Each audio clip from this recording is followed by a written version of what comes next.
नमस्कार, बहुत स्वागत आपका। आप देख रहे हैं कहानी कुर्सी की। मैं हूं सौरभ, आपके साथ हर्षवर्धन त्रिपाठी जी, विजय त्रिवेदी जी, प्रोफेसर संगीत रागी जी और समीर चौगांवकर जी स्टूडियो में लगातार हैं हमारे साथ।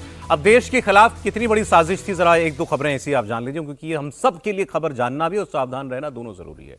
क्या पुलवामा से भी बड़ी कोई साजिश देश के अंदर बन रही थी? संसद से मात्र 28 किलोमीटर दूर दहशतगर्द क्या प्लान बना रहे थे? आज खुलासा हुआ तो पूरा देश जो है भौंचक रह गया। हरियाणा के फरीदाबाद में एक डॉक्टर के ठिकाने से, यह अंडरलाइन करने वाली बात है, डॉक्टर के ठिकाने से 360 किलो विस्फोटक, असॉल्ट राइफल, कारतूस, यह सब बरामद हुआ। फिर सोचिए, डॉक्टर का ठिकाना, 350 किलो से ज्यादा विस्फोटक की मात्रा इतनी ज्यादा है कि अगर कहीं ये लोग जो हैं, भगवान न करे, कभी कामयाब हो जाते तो पुलवामा से भी बड़ी तबाही आ सकती थी। हमारे कितने जवान उसमें शहीद हुए थे ब्लास्ट में।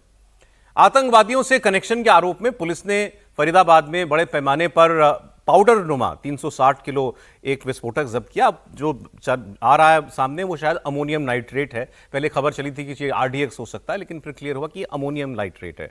अमोनियम नाइट्रेट से लो इंटेंसिटी, हाई इंटेंसिटी किसी भी किस्म का आईडी तैयार किया जा सकता है, बम बनाया जा सकता है। और जब इतनी बड़ी तादाद में विस्फोटक किसी के पास हो तो फिर अगर उसको बम बनाना आता है तो वो तो तबाही मचा सकता है। देश में इससे पहले बहुत सारी आतंकी वारदातों में अमोनियम नाइट्रेट का इस्तेमाल किया जाता था, इसका विस्फोटक के तौर पर प्रयोग किया जाता था। फरीदाबाद पुलिस के मुताबिक इसमें 2 लोग गिरफ्तार हुए हैं। एक फरीदाबाद से गिरफ्तारी हुई है, दूसरी यूपी के सहारनपुर से हुई है। ये कनेक्टेड है। एक खबर 2-1 दिन पहले आई थी और ये आज की खबर है। इस पूरे टेरर मॉड्यूल का पर्दाफाश करने के लिए 15 दिनों से एक जॉइंट ऑपरेशन चल रहा था। जम्मू कश्मीर पुलिस इसमें थी और हरियाणा पुलिस भी इसके अंदर थी। जेके पुलिस ने पहले सहारनपुर में एक डॉक्टर आदिल को पकड़ा, जम्मू कश्मीर का रहने वाला था। दूसरा डॉक्टर है मुजम्मिल, ये भी जम्मू कश्मीर का रहने वाला है। दोनों जुड़े हुए थे आपस में। एक नौकरी कर रहा था सहारनपुर में और इसने फरीदाबाद में जाकर के एक ठिकाना बनाया हुआ था, तो वहां से इसको पकड़ा गया। और इसके ठिकाने से खबर यह कि एक गांव में जाकर इसने कमरा किराए पे लिया मुजम्मिल ने, और वहां पर उससे कहा कि ये कमरा मेरी गैर मौजूदगी में कभी खुलना नहीं चाहिए। अक्सर वहां रहता नहीं था, लेकिन जब रहता था तो इससे नामालूम लोग मिलने के लिए आते जाते थे। ये सब अब जब इसकी गिरफ्तारी हुई तो आसपास के लोग बता रहे हैं कि बड़ा संदिग्ध था इसका कंडक्ट। ये सब सबसे बड़ा सवाल, इसके पास इतना विस्फोटक आया कहां से? AK-47 कहां से आ रही है? कौन सप्लाई कर रहा है इस सब चीजों को? तो ये बड़ी डिस्कवरी आज फरीदाबाद में हुई है। में डॉक्टर मुजम्मल, और इस पे आगे कार्रवाई करते हुए जो है कल जो है रेड्स की गई, और जिसमें रेड्स के दौरान यहाँ पे लगभग 360 kg के आसपास इन्फ्लेमेबल मटेरियल है, जो कि संभावित अमोनियम नाइट्रेट है। मैं क्लियर करना चाहूँगा कि इट इज़ नॉट RDX। मैं इस बात को क्लियर करूँगा क्योंकि कई जगह ये चल रहा है, तो मैं क्लियर करना चाहूँगा इट्स नॉट RDX। तो ये इन्फ्लेमेबल मटेरियल है। इसके अलावा कई और ऐसा सामान जो टेरर एक्टिविटीज़ में जिनका संभावित इस्तेमाल किया जा सकता है, जैसे टाइमर्स, लगभग 20 टाइमर्स विद बैटरीज 4, और इसके अलावा कुछ अन्य सामान है जो है यहाँ बरामद किया गया है। साथ साथ ही जो है जो फायर आर्म्स में एक कैरन कॉप rifle with 3 magazines and 83 live rounds, एक pistol with 8 live rounds, 2 empty cartridges और 2 एडिशनल मैगजीन्स हैं, जो इनसे जो है रिकवरी की गई है। और इसके अंदर जो है अभी जो है कार्रवाई जो है दोनों की, हमारी ज्वाइंट पुलिस की कार्रवाई जो है। श्रीनगर पुलिस ने सहारनपुर से एक डॉक्टर, आदिल नाम के डॉक्टर को 7 नवंबर को गिरफ्तार किया था, मतलब 3 रोज पहले। और फिर इस व्यक्ति को जम्मू कश्मीर ले जाया भी गया था, जहां ये सरकारी अस्पताल में डॉक्टरी किया करता था। अस्पताल में इसके लॉकर से AK-47 बरामद हुई थी। अब क्या बता रही है यूपी की पुलिस, उसके बारे में सुनिए।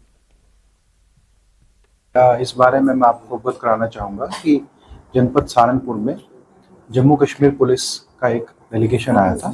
वो अपने साथ जो है इस इनके केस में जो वांछित है, जैसे कि आपने बताया, ये डॉक्टर है, ये कुतुबशह थाना क्षेत्र के निवासी हैं, और वो हमसे पुलिस का कॉपरेशन लेने आए थे इसको पकड़ने के लिए। लोकल पुलिस ने नियम अनुसार इनकी मदद की और जम्मू कश्मीर की पुलिस द्वारा ही इस व्यक्ति का जो है ट्रांजिट रिमांड लिया गया, और वो जो इसे है अग्रिम पूछताछ और अग्रिम कार्रवाई के लिए जम्मू कश्मीर ले गए। सर, क्या इतने लंबे समय से रह रहे थे, इसके बारे में लोकल पुलिस, LIU, इनको कोई खबर नहीं थी? नहीं, देखिए, हमारे पास इस तरह की कोई जानकारी नहीं थी। जो वहाँ की पुलिस ने जब अपने बताया कि उनके केस में वांछित है, उसके बाद ही हमें इसके बारे में जानकारी प्राप्त हुई। और जो जम्मू कश्मीर के लोग रहने वाले हैं उनके लिए कोई हमारे साथ हमारे सहयोगी कुमार सोनू वो जुड़े हैं, इस खबर को ट्रैक कर रहे हैं वो। तो सोनू, पहले जो क्लियर कर लें, ये 2 गिरफ्तारियां हुई, एक सहारनपुर से और एक फरीदाबाद से। सहारनपुर वाला डॉक्टर के अस्पताल के लॉकर से AK-47 मिला, उसी से सुराग मिला। ये फरीदाबाद वाले व्यक्ति का दूसरा डॉक्टर, दोनों जम्मू कश्मीर के रहने वाले हैं, जिसके ठिकाने से 350 किलो विस्फोटक बरामद हुआ है। आप एक बार सारी डिटेल दी दें, फिर बात करते हैं आगे।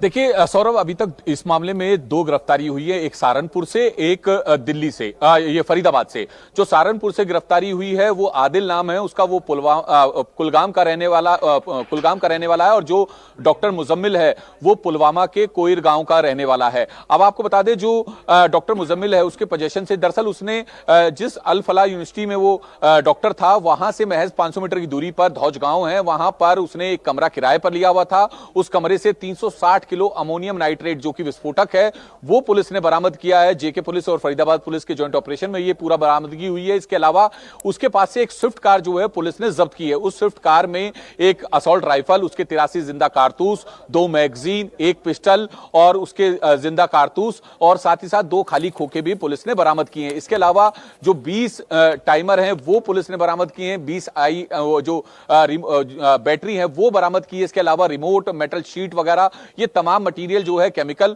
वो बरामद हुआ है। फिलहाल आपको ये एक और बात बता दें कि इस वक्त हम जो अल फलाह यूनिवर्सिटी है उससे महज तकरीबन 3 किलोमीटर दूर आगे एक फतेहपुर तगा गांव है, यहां पर जो है इस वक्त आप देखेंगे तो रेड चल रही है। पूरा सर्च ऑपरेशन जो है जेके पुलिस और फरीदाबाद पुलिस के जॉइंट ऑपरेशन में चल रहा है। दरअसल ये उस इमाम का घर है जहां पर जिस इमाम को जो है पुलिस ने डिटेन किया है, और ये वही इमाम है जिस मस्जिद में ये इमाम जो है इमाम था, वहां पर जो डॉक्टर मुजम्मिल है सौरभ, वो नमाज के लिए जाता था और इसके लगातार संपर्क में था। फिलहाल ये फतेहपुर तगा गांव का जो उसका घर है इमाम का, उसने किराए पर दिया हुआ है। ये दोनों जो यहां पर जो 2 लोग रह रहे थे वो धौज गांव के रहने वाले थे, और यहां पर उन्होंने मकान किराए पर लिया हुआ था। फिलहाल सर्च ऑपरेशन चल रहा है, और लेकिन एक बड़ा टेरर मॉड्यूल है। खुद जो है फरीदाबाद पुलिस ने इस पूरे मामले में प्रेस कॉन्फ्रेंस करके खुलासा भी किया। जो पुलिस सूत्र है, जो टॉप ऑफिशियल्स हैं, हमारी उनसे बात हुई तो उनका कहना था कि जो डॉक्टर मुजम्मिल है उसके डायरेक्ट लिंक के जो सबूत हैं वो पुलिस को मिले हैं। जैश ए मोहम्मद से ये जुड़ा हुआ था, किस तरह की घटना को अंजाम देना था, आगे इनकी क्या प्लानिंग थी, ये इसको लेकर अभी पुलिस, ये मेन बात है। क्या इसके बारे में पुलिस ने कुछ भी शेयर किया आप लोगों से कि ये लोग, इनका मंसूबा क्या था?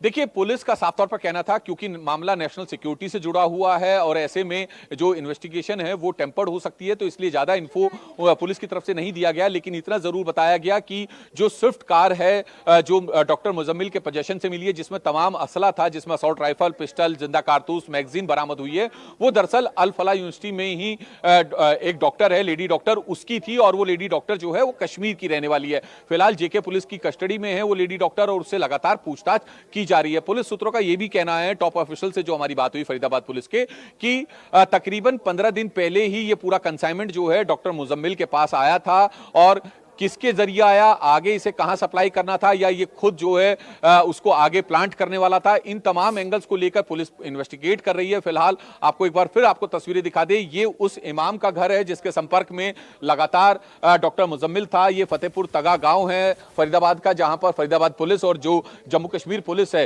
वो ज्वाइंट ऑपरेशन के तहत जो है रेड कर रही है। पूरा सर्च ऑपरेशन चलाया जा रहा है। जो आसपास के खेत हैं सौरभ, वो भी खाली करा दिए गए हैं। ठीक है सोनू, फिलहाल बहुत शुक्रिया आपका।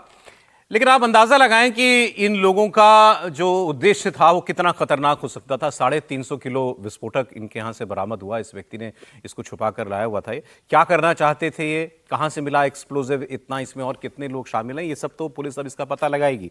बार बार ये चर्चा होती है कि नरेंद्र मोदी के प्रधानमंत्री बनने के बाद पिछले 11 बरस से भारत में, जम्मू कश्मीर को छोड़ दें तो बाकी और हिस्से में देश के, कहीं कोई बड़ी आतंकी वारदात नहीं हुई। लेकिन हम भूल जाते हैं कि कितने प्रयास हुए होंगे, कितनी कोशिशें हो रही होंगी।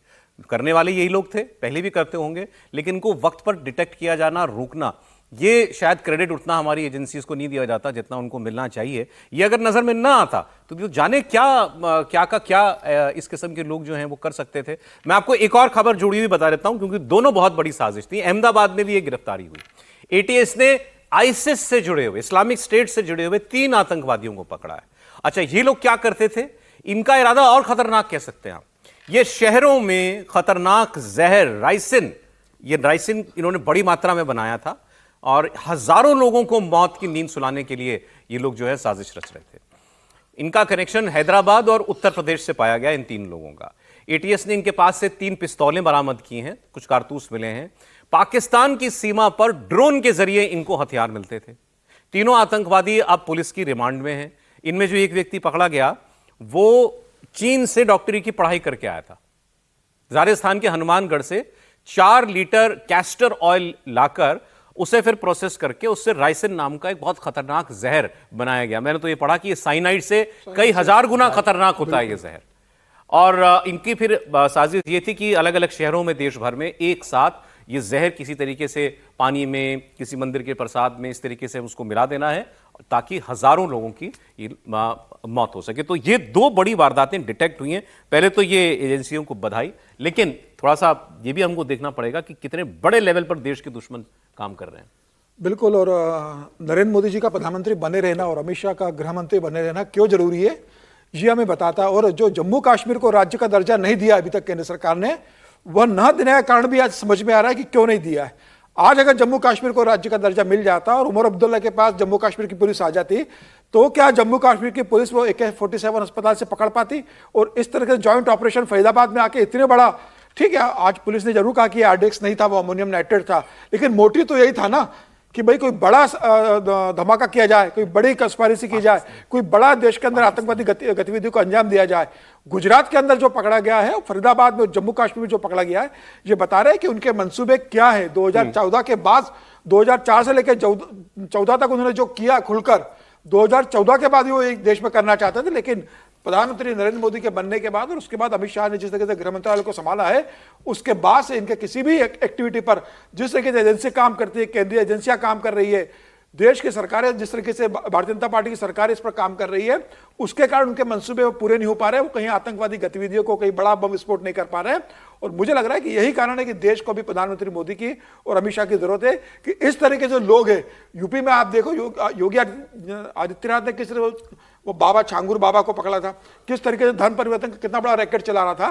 तो जब तक इस तरह के लोग सत्ता में रहेंगे, अमित शाह जी गृह मंत्री के रूप में, योगी आदित्यनाथ मुख्यमंत्री के रूप में उत्तर प्रदेश के, ऐसे लोग पकड़ाई में आते रहेंगे। और ऐसे एक नहीं, अभी हिंदुस्तान में और जगह है जो इस तरह की योजनाएं बना रहे होंगे और आने वाले साल में वो भी पकड़ाई में आएंगे। ये बहुत बड़ा मॉड्यूल था। अगर ये पकड़ाई में नहीं आता तो 300-350 किलो के करीब था। ठीक है, बिल्कुल वही सबसे बड़ी बात। दूसरा भी ये जो ये बड़ी मात्रा में ये जो केमिकल मिला है गुजरात के अंदर, इससे ये जाने क्या कर सकते थे। तो चलेंगे, अच्छी कामयाबी हमारी एजेंसीज को जो है मिली है। हाँ जी, 3 टिप्पणी बस करना चाहूंगा। ये बात बहुत स्पष्ट करता है कि जो लोग ये नैरेटिव करते थे कि भाई ये गुमराह बच्चे हैं, पढ़े लिखे नहीं हैं, अनएम्प्लॉयड हैं, इस थियरी को ये डिबंक करता है। ये बताता है कि पढ़े लिखे लोग भी जो है किस प्रकार से टेरर मॉडल के साथ जुड़े हुए हैं। 4 डॉक्टर। दूसरी बात जो ये लोग बात करते थे कि भाई देखिए भारत के अंदर जैसे मोहम्मद, ये सब जैसी ताकतें जो है वो सब काम नहीं कर रही हैं। ये बहुत बड़े लोगों ने भी कहा। ये हमें ये नहीं भूलना चाहिए, देश के ऐसे हजारों टेरर मॉडल काम कर रहे होंगे। ये तो पकड़ा गया यहाँ पर, कहीं कहीं पर कितना काम कर रहा होगा, यहाँ तो सरकारें साथ आकर के खड़ी। और जो समीर जी ने बहुत साफ कहा, यदि जम्मू एंड कश्मीर में उमर अब्दुल्ला होते, पुलिस पर उनका नियंत्रण होता, तो ये टेरर मॉडल वगैरह नहीं होता। उस समय जब ऑपरेशन होता था तो जम्मू कश्मीर डॉक्टर्स जो है वो टेररिस्ट आते थे और अपना कपड़ा उतार करके इस्लाम के जिंदाबाद के नारे लगाते थे, उनका ट्रीटमेंट करते हुए उनके शहीद होने की यात्रा में शामिल हुआ करते थे। ये डॉक्टर लोग शामिल हुआ करते थे और वे लोग शामिल हुआ करते थे जो वहां पर ऑलरेडी ऑन ड्यूटी हुआ करते थे। ये वहां के अफसरों ने बताया। तो ये बात हमको ध्यान में रहना चाहिए, सतर्क रहने की आवश्यकता है। और मुझे तो लगता है कि पूरे देश के अंदर इस प्रकार का सर्च ऑपरेशन जारी किया जाना चाहिए। एक मॉडल नहीं, कई ऐसे मॉडल बस्ट करते हुए आपको मिलेंगे। जी बिल्कुल। अब मैं पाकिस्तान का आपको एक खबर का अपडेट मैं दे दूं। राइसिन के लिए मैं पढ़ रहा था, साइंटिफिक वो है रिसर्च, वो कह रहे scientific research describes ricin is 6000 times more toxic than cyanide. 6000 times? जी हाँ, वही मैं कह रहा हूँ, 6000 गुना खतरनाक था ये। और बाकी जो हथियार वगैरह जो है उनके पास से बरामद हो रहे हैं वो तो आपने खैर देखा ही, लेकिन इतनी 350 किलो विस्फोटक मिलना और उसके बाद फिर ये जहर की तैयारी करना, दोनों अपने आप में बहुत बड़ी साजिश है। आपने बिल्कुल ठीक कहा। इसमें जो अहमदाबाद में जो लोग पकड़े गए इसमें एक डॉक्टर है, दूसरी तरफ बता रहे हैं उसमें 3 डॉक्टर हैं। मेन बात है कि पकड़े गए। कौन सी ऐसी आइडियोलॉजी है, हम लोग उसकी जड़ों पर अभी प्रहार करने से बचते हैं। योगी आदित्यनाथ बोलते हैं वो बड़ा कटु लगता है, और जो भी आदमी बोलेगा इस प्रकार की बातें वो कटु ही होगा, लेकिन सच्चाई तो यह है कि वो आइडियोलॉजी ही उस जड़ है, उस पर हमको प्रहार करने की आवश्यकता है। अब ये आइडियोलॉजी की लड़ाई खैर हमारे पड़ोस में बहुत लड़ी जा रही है पाकिस्तान में। आपने देख ही लिया कि वहां पर अतिवादी सोच, जिहादी सोच ने उस मुल्क का क्या हाल किया है, और अब पाकिस्तान में सत्ता में बैठे लोग खुद उसे गड्ढे में ढकेलने पर आमादा हैं। पाकिस्तान में जनरल आसिम मुनीर और शहबाज शरीफ को लेकर अटकलें बहुत बढ़ गई हैं। माना जा रहा है कि प्रधानमंत्री शहबाज शरीफ अब बिल्कुल ही कठपुतली हैं। सारा देश अब आसिम मुनीर के इशारे पर चलेगा, पूरा नियंत्रण उनको दे दिया गया है। पाकिस्तान में जो ये संवैधानिक संशोधन किया गया, जिसमें फील्ड मार्शल को आर्मी चीफ का पद भी दे दिया गया, और जो वहां की न्यूक्लियर कमांड है उसका जनरल भी वही आसिम मुनीर नियुक्त करेगा, उस पर कोई कानूनी कार्रवाई जिंदगी भर नहीं हो सकती है। ये सब बता रहा है कि मुनीर देश के इतिहास में सबसे ताकतवर जनरल बन चुका है। और इसमें अपडेट मैं आपको ये दे दूं कि आज ये जो बिल था ये कल या परसों पेश हुआ था, कैबिनेट ने पास किया पाकिस्तान की सरकार के, फिर इनके सीनेट में रखा गया। सीनेट ने इसको एक कमेटी को भेज दिया, उस कमेटी ने 24 घंटे में अपना काम करके आज इसको सीनेट को वापस भेज दिया। इस पर आज वोटिंग हो सकती है और 2/3 बहुमत चाहिए शहबाज शरीफ सरकार के पास, सीनेट में वो बहुमत है। कोई पार्टी खिलाफ जाने की हिम्मत ही नहीं करेगी आसिम मुनीर की, पहली बात तो ये काम अगर होना है तो ये होगा ही। तो अब देखें, खबर आ सकती है कि कभी भी शायद वहां वोटिंग हो जाए और ये कानून आधा कानून इसका रास्ता जो है साफ हो जाए, फिर ये लोअर हाउस में उनके जाएगा। लेकिन कुछ लोग हैं जो हिम्मत करके आसिम मुनीर के सामने खड़े हो रहे हैं, तस्वीरें आप देख रहे हैं। तो अब क्या एक बार फिर पाकिस्तान की सड़कों पर खून खराबा होगा और इसका जिम्मेदार आसिम मुनीर होगा, या उसने सब सोच रखा होगा, इस सब से उसको कोई फर्क पड़ता नहीं? क्या लगता है त्रिपाठी जी आपको? नहीं, देखिए मुझे लगता है कि ये तो अब जो कहा जाता है ना कि अवश्यंभावी हो गया है। अब पाकिस्तान के पास और कोई रास्ता नहीं है, और प्रतिदिन जिस तरह की खबरें आ रही हैं, वहां से जो रिपोर्ट्स आती हैं, और हर कोई कह रहा है कि क्या हम तानाशाही की तरफ बढ़ चुके हैं। मतलब अभी तक ये था कि तानाशाह आता था तो उसका पता चलता था, अब आसिम मुनीर के खिलाफ जिस तरह के वहां एक तरह से कहें कि आवाजें जो उठ रही हैं, और शहबाज शरीफ जितना एक मतलब क्या कहेंगे बेबस निरीह वो स्थिति पहुंच गई है। और जब सत्ता में जो लोग बैठे होते हैं, विशेष करके चाहे भले ही फर्जी हो लेकिन लोकतांत्रिक तरीके से चुने, वो असहाय दिखते हैं तो जनता रिवोल्ट करती है। और मैं फिर कह रहा हूं, पाकिस्तान के दिन अब बहुत कम बचे हुए हैं। पाकिस्तान के भीतर आपको गृह युद्ध होता हुआ दिखेगा, और उसके पीछे सबसे बड़ी वजह कि उनको लगता है कि पूरी तरह से कंट्रोल अमेरिका के पास चला गया, पूरी तरह से सेना में जो लोग बैठे हैं वो अपने हितों को बचाने के लिए कर रहे हैं। और सबसे बड़ी बात, उनको ये मैसेजिंग है कि ये जो आसिम मुनीर है इसने इतने कुकर्म किए हुए हैं कि उसकी वजह से इसको जो कहते हैं ना कि अभयदान जैसी चीज जो उसको करने की ऑब्वियसली वो ये तो डर की वजह से, ये लाइफ लॉन्ग इम्यूनिटी जो आपने दी है उसको। इसमें 2-3 खबरें मैं बता दूं। शहबाज शरीफ ने कल एक पोस्ट किया अजरबैजान से लौट के कि मुझे पता चला है कि कुछ लोग मेरे लिए भी लाइफ लॉन्ग इम्यूनिटी की मांग कर रहे हैं कि ऐसा कानून में डलवा दिया जाए कि प्रधानमंत्री को भी जिंदगी भर कोई आदमी चुनौती नहीं दे सकता अदालत में। तो ये ठीक नहीं है, हम डेमोक्रेटिक कंट्री हैं, ये कहते हुए उनके हाथ और जबान नहीं कांपी, ये बड़ी बात है। लेकिन आसिम मुनीर को ये मालूम है कि मुझे चुनौती कहां से है। सबसे पहली चुनौती तो अपने नीचे और जनरलों से, इनके प्रमोशन रुक जाएंगे, सब कुछ मुनीर तय करेगा। वायुसेना का और सेना के प्रमुख जो हैं वो इसको रिपोर्ट करेंगे। तो इसने एक आज इंडियन एक्सप्रेस में अच्छी खबर छपी हुई है कि जो बड़ी जिम्मेदारियां होती हैं अलग सेना में, जो मेजर जनरल रैंक के अधिकारियों के पास होती थी, अब वो लेफ्टिनेंट जनरलों को दी जाएंगी। भाई प्रमोट होकर किसी पोस्ट पर आदमी पहुंचेगा, किसी को 3 स्टार 3 सितारे तो मिले, लेफ्टिनेंट जनरल को 3 सितारे मिलते हैं, इन्होंने तो 5 ले लिए अपने। लेकिन भारत के लिए सवाल सबसे बड़ा ये है सर कि ये जो नेशनल स्ट्रेटेजिक कमांड बनाई है, जिसका मुखिया आर्मी से होगा और अपॉइंट आसिम मुनीर करेगा, वो न्यूक्लियर बटन उसके हाथ में होगा सर। तो आसिम मुनीर ने न्यूक्लियर बटन भी अपने हाथ में ले लिया। वो तो पूरी ताकत, पूरी सत्ता जो है हर तरह से, ये जो बिल है वो भी यही बता रहा है कि भाई पूरी सत्ता उनके पास हो। और अभी जितना माहौल बन रहा है, अब जनता ही पाकिस्तान को बचा सकती है। राजनेता तो मुझे नहीं लग रहे, शहबाज साहब तो खैर उनके साथ ही हैं, लेकिन आप इतने सीरियस प्रोग्राम ये कहानी कुर्सी का है, उसमें इस तरह से जोक्स मत प्ले किया कीजिए, जैसे आपने कहा, शहबाज शरीफ ने कहा लोकतंत्र, और क्या बोला था कुछ। हाँ, लोकतंत्र में ठीक नहीं है कि मुझे भी हाँ, तो आजीवन जो है इस तरह छूट से मिल लोगों जाए। को भी लगता है कि आप अचानक सीरियस प्रोग्राम में। लेकिन ये आसिम मुनीर की जो एक्सरसाइज है, और इसको फिर आप अमेरिका के साथ जोड़कर ही देखिए, हमेशा इसमें है ना अमेरिका जोड़कर देखिए कि अमेरिका आसिम मुनीर, मतलब अमेरिका की तरफ से आसिम मुनीर वहाँ के लीडर है, इसको ऐसे समझना चाहिए। और वो जानते हैं कि यही उनके लिए जो भी इंटरेस्ट है उनको पूरा करेगा, इसलिए वो सेनेट में आए चाहे नेशनल असेंबली में आए, मुझे नहीं लगता कि बिल को लेकर कोई परेशानी होने वाली है। वो बिल वहाँ पर पास हो जाना है, उसके बाद उनकी ताकत बढ़ जानी है। लेकिन जो कल भी बात मैंने कही थी कि कोई भी बिल से है ना पावरफुल नहीं बनता। जब जनता तय कर लेती है या कोई बात होती है तो बहुत दिन नहीं रहती सत्ता। सही बात है, और उदाहरण है पाकिस्तान में, बहुत क्या सारे शुरू उदाहरण हुआ है है पाकिस्तान। इनके- हाँ, इनके इसलिए ये जनरल समझना का। कि अब आसिम मुनीर ताजिंदगी हाँ। वहाँ के वो हो गए हैं। ठीक है